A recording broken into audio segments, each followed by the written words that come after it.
नमस्कार शेतकरी बांधवांनो, आज आपण डाळिंब या प्लॉटमध्ये आलेलो आहोत। हा प्लॉट विलास पगारे यांचा आहे, गाव डाबली, तालुका मालेगाव, जिल्हा नाशिक।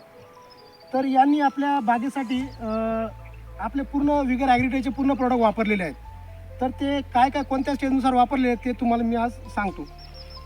सुरुवातीला ज्यावेळेस पत्ती निघत होती त्यावेळेस आपलं बाय20 आणि झिंक 70चा फवारा काढलेला आहे। याच्याने पत्ती खूप चांगल्या प्रकारे निघाल्या होत्या आणि पत्तीला काळोखी ग्रेनरी पण आली होती। जशी चौकी तयार झाली त्याच्यानंतर चौकीमध्ये त्यांनी आपला DP98, कॅल्मॅक्स गोल्ड आणि झिंक 70 हा फवारा काढला होता।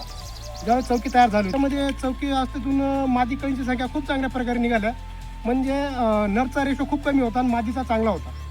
तर मादीचा कळी चांगल्या प्रकारे निघाल्यानंतर आपण ड्रीप वाटे आल्बर्ट सोल्युशन एकरी 3 किलो प्रमाणे आपण त्यांना खालून त्यांनी ड्रीप वाटे सोडलं होतं। तर ते झाल्यानंतर फुलकळी चांगल्या प्रकारे निघाल्यानंतर तर आपण अजून पुन्हा एक 45 आणि त्याच्यासोबत आपण मायक्रोमॅक्स याचा पण एक फवारा काढला होता फुलकळी निघाल्यानंतर।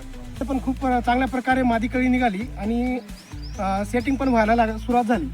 त्याच्यानंतर आपण काय केलं, ड्रीप वाट अजून एक हेलिंग सोल्युशन हा एक प्रोडक्ट आहे, आपण ड्रीप वाट एक सोडला होता एकरी 3 किलो प्रमाणे।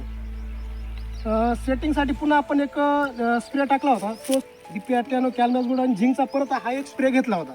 याच्याने सेटिंग खूप छान प्रकारे आता सुरुवात व्हायला लागलेली आहे आणि 20 ते 30% सेटिंग व्हायला सुरुवात झालेली आहे।